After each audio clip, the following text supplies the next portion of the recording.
cara. Toda hora. Por isso que eu acho que a comissão de arbitragem... Aí você me mostrou, eu falei, não é possível. O Abate é toda hora com o Palmeiras. O Rafael Claus, toda hora com o Palmeiras, cara. E tem um lance que você mostrou, que foi 2 pênaltis que ele deu. Ele deu pro Palmeiras... Que é a mesma coisa. E ele não teve a mesma interpretação. Pro Palmeiras ele deu o pênalti. E pro Fortaleza não. Pro Fortaleza não. Desculpa. Eu acho só que a comissão de arbitragem, então ela foi mudada esse ano, ainda pelo Edinaldo. O ano passado o chefe da arbitragem era o CNM ainda. Esse ano virou uma comissão chefiada pelo Rodrigo Sintra, que foi um péssimo árbitro, com todo respeito. Ele era péssimo. Como é que pode ser chefe? Ele era péssimo apitando. Como é que pode ser chefe? Né? Fraco. Desculpa, não, você tem Godoy, você tem o Simon, você tem o Salvio. O de São Paulo ele é o chefe. Ele é o chefe. Pode ser que ele tenha estudado muito. É o Patrício, Gostou. Ainda que ele tenha melhorado do Brasil, muito, ele, né? No apito ele era fraco. Aí a comissão de arbitragem blinda. A gente estava conversando, Neto, a gente mudou um pouco o rumo da conversa. Por que essa semana o áudio apareceu tarde? E aí, de novo, existe a propagação de uma mentira, repetidas várias vezes, vira verdade. Porque a FIFA não deixa. Deixa sim. Deixa sim. Não tem nada na FIFA que diga, proíbo vocês de mostrarem o áudio. Porque todo mundo falou isso, né, Marília? Mentira. É uma mentira repetida muitas vezes. Não é verdade que a FIFA não deixa. Não tem nada no protocolo da FIFA que te proíbe. Numa situação como essa, não à toa, lá à distância, na Coreia do Sul, o Chaldi, que já tinha atendido, enquanto a gente estava no ar aqui ainda, a gente deu informação, o Júlio Casares pelo telefone dizendo ele está suspenso, quer dizer, é uma decisão política, não é técnica. Se o presidente da CBF, que não foi juiz, não participa da comissão de arbitragem, decide ele afastar um juiz, a comissão de arbitragem ela é subordinada ao presidente da CBF, que é o chefe deles. E a comissão de arbitragem, o que ela fez essa semana com o Chaldi fazendo o tour asiático, tentando pegar ali algum resquício do Penta? Ela resolveu na sexta-feira premiar o Istvan Estevam, que é este áudio desse VAR absurdo, que tem 17 jogos no apito. 10 na Série C, 7 na Série B. Tá errado, né? Então, é uma decisão política, ela não é técnica. Então, existe hoje, eu não sei se você faz parte, uma comissão, eu fui atrás de tudo essa semana. Não, o Godoy não faz parte de nada. Mais de 100 delegados. Sabe por que o Godoy não faz? Porque o Godoy não vai ter esquema. Ele não é político. O Godoy não vai. O Godoy não não é político. O Simon não é político. A menina Renata eu não a conheço pessoalmente, mas ela é excelente como comentarista. Uma das melhores do país. Então o Salvio não vai. Então é melhor botar quem? O Sintra, né? São 5, quer dizer, ninguém é dono da história, porque são 5 votos. Não foram eles que decidiram e eles resolveram a mostrar o VAR. Vocês perceberam que eles mostraram o VAR só dos lances polêmicos do São Paulo? Evidentemente que ele prejudicou mais o São Paulo. É totalmente errado. Tem que mostrar Tem que mostrar o jogo inteiro. E uma outra coisa que não é só juiz de futebol que não sabe a regra, jogador de futebol que não sabe a regra, técnico que vai pra coletiva de imprensa e fala que o Abel, o que o VAR falou foi o que o Abel falou. Não é só. Quem não sabe a regra também igualzinho, são os dirigentes de futebol. O protocolo do VAR, que eu reli essa semana, o grosso dele, que é em inglês, você entra lá no site da FIFA, tá lá, está escrito explicitamente que o contato entre os árbitros de vídeo, que são humanos, não é uma máquina, são humanos, e o juiz de campo tem que se limitar exclusivamente aos lances que são pênalti, cartão errado e tal. A bola entrou. A gente escuta uma narração. Então ele está pegando o seu emprego, Theo. Porque o tempo todo, ataque promissor, lateral. Não pode fazer isso. Não pode fazer isso. Não pode. Não pode. A arbitragem hoje, ela tá tão... Teve a data FIFA, certo? Só teve o jogo de ontem, certo? E de novo, se o VAR não interfere, o que ia acontecer? Arbitrar com a arbitragem? Mais um pênalti pro Palmeiras. E não foi absolutamente. E que o VAR, por favor, para não perder esse ramo aí.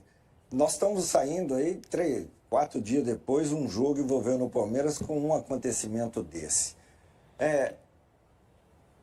Qual é a orientação de precaução que os árbitros estão recebendo para trabalhar no jogo do Palmeiras? Por causa do Abel? Isso que eu fico me perguntando isso. Será que eles estão recebendo, cuidado com o Abel, tolera o Abel, faz de conta que você não ouve e tal? Porque não é possível você sair de um jogo que deu tanto problema afastando o árbitro e você, num jogo desse time, você ter uma interpretação equivocada a favor desse time. Pelo contrário, você teria que ter tudo que fosse interpretativo contra o time, cara. Tá certo.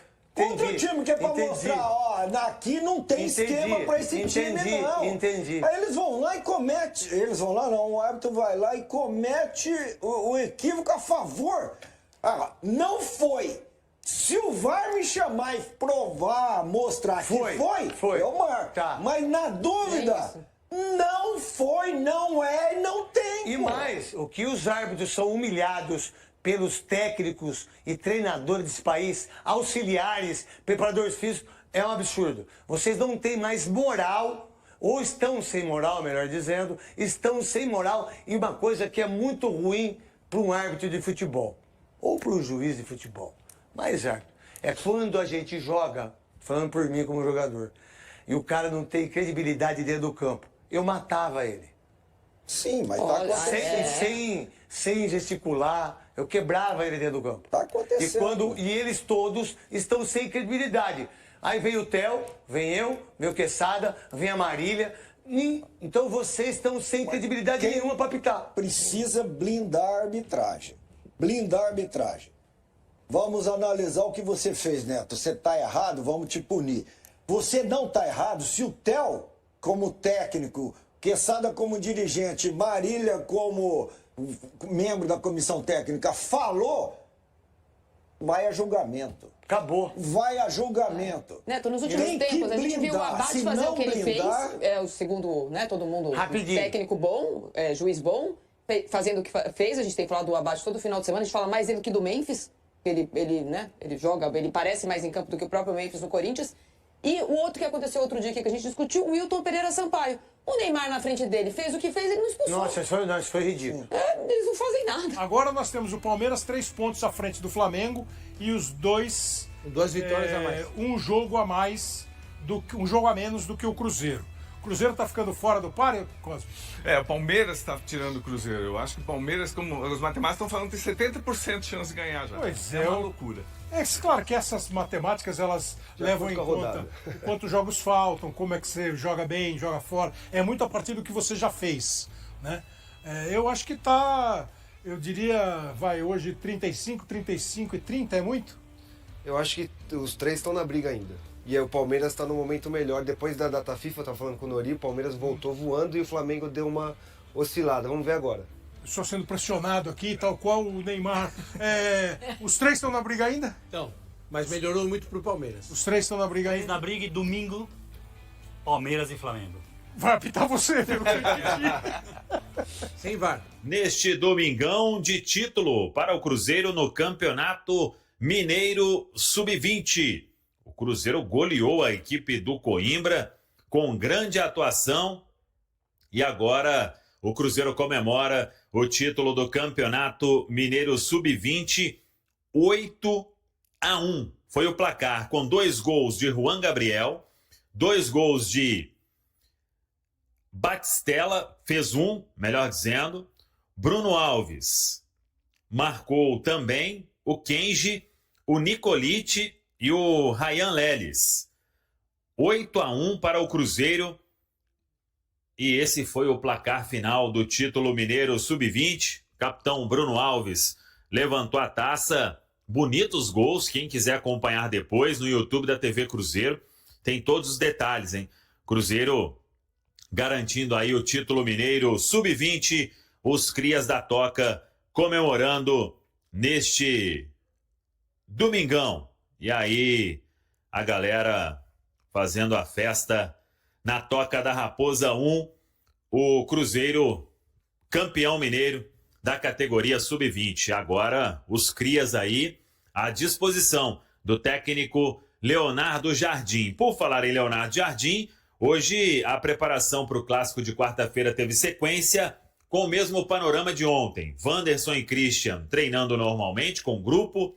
Sinisterra, trabalho de fisioterapia, preparação física, e o Fagner ainda sem ser liberado totalmente para os treinamentos com bola. É até uma situação que vem trabalhando o Departamento de Saúde e Performance do Cruzeiro, porque o Fagner ele vinha com uma recuperação dentro do normal para aquele tipo de fratura que ele teve diante do CRB, mas o processo está um pouco mais demorado do que o normal e por isso ainda não teve segurança para treinar com o grupo, para dar o último passo para retornar aos gramados. Então, por isso, o jogador não foi liberado totalmente para os treinos. A partir desta segunda-feira, né, aí nos 2 últimos treinos, o Leonardo Jardim vai definir o time. Sem Fabrício Bruno, tendência de Jonathan Jesus na zaga.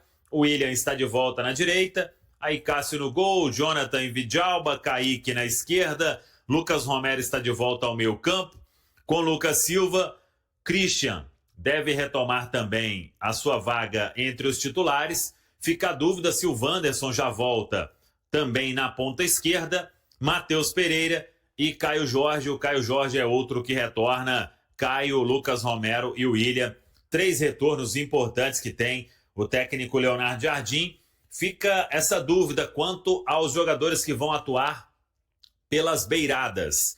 Christian não foi titular diante do Sport, mas está recuperado. Wanderson, a última vez que esteve em campo foi na vitória sobre o Red Bull Bragantino.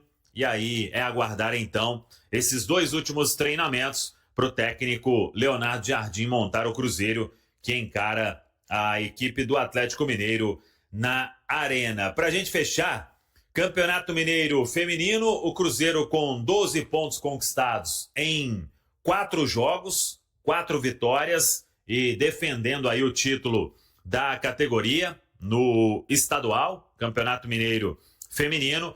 E a última rodada, o Cruzeiro vai enfrentar a equipe do América. Por falar em futebol feminino, na última semana tivemos uma reunião importante entre os donos da SAF, né? O Pedro Lourenço, o Pedro Júnior, que é abaixo do Pedrinho, né? Com a Bárbara Fonseca, com o Jonas Urias, e todo o planejamento foi alinhado para a próxima temporada. Então, tudo ok, né? Entre o Departamento de Futebol Feminino e a direção da SAF do Cruzeiro. O Pedro Lourenço sabe que o futebol feminino, por mais que hoje ainda caminha para se ter uma receita maior, para ter um retorno maior, mas ao mesmo tempo o Pedro Lourenço entende que o investimento é importante e por isso vai continuar fazendo investimentos, claro que a maioria do próprio bolso, para que o futebol feminino venha neste projeto de se consolidar na categoria. Neste ano o Cruzeiro já encarou aí o Corinthians em condição de igualdade na final do Campeonato Brasileiro Feminino A1. O Cruzeiro ano que vem vai disputar a Copa Libertadores, então agora com a Bárbara, diretora de futebol feminino, com o Jonas Urias para tocar este projeto e fazer um time forte novamente na próxima temporada. Caio Jorge tem 3 vezes mais minutos em campo no Campeonato Brasileiro do que Gabriel, o que evidencia a preferência do técnico Leonardo Jardim pelo atacante de 23 anos. Até aqui, Caio soma 1.981 minutos jogados em 25 partidas, enquanto Gabriel acumula 663 minutos em 21 jogos. A diferença não se explica por lesões, já que ambos participaram de número semelhante de confrontos na competição nacional. Considerando toda a temporada, Gabriel até disputou 2 partidas a mais pelo Cruzeiro, 38 contra 36 de Caio, levando em conta também o Campeonato Mineiro, a Copa Sul-Americana e a Copa do Brasil. No entanto, a diferença está no tempo em campo. Gabriel, que costuma entrar no decorrer das partidas, atuou por 1.857 minutos no total, enquanto Caio já alcança 2.661 minutos. Para o clássico contra o Atlético na próxima quarta-feira, a expectativa é que Caio Jorge volte ao time após cumprir suspensão pelo 3º cartão amarelo. Ele foi titular no empate por 1-1 com o Sport no Mineirão, pela 28ª rodada do Brasileirão. E aí galera, o que acharam? Deixem suas opiniões nos comentários. Não se esqueçam de deixar o like, se inscrever no canal e ativar o sininho para receber as notificações. Até mais, Nação Celeste! Vamos pra frente!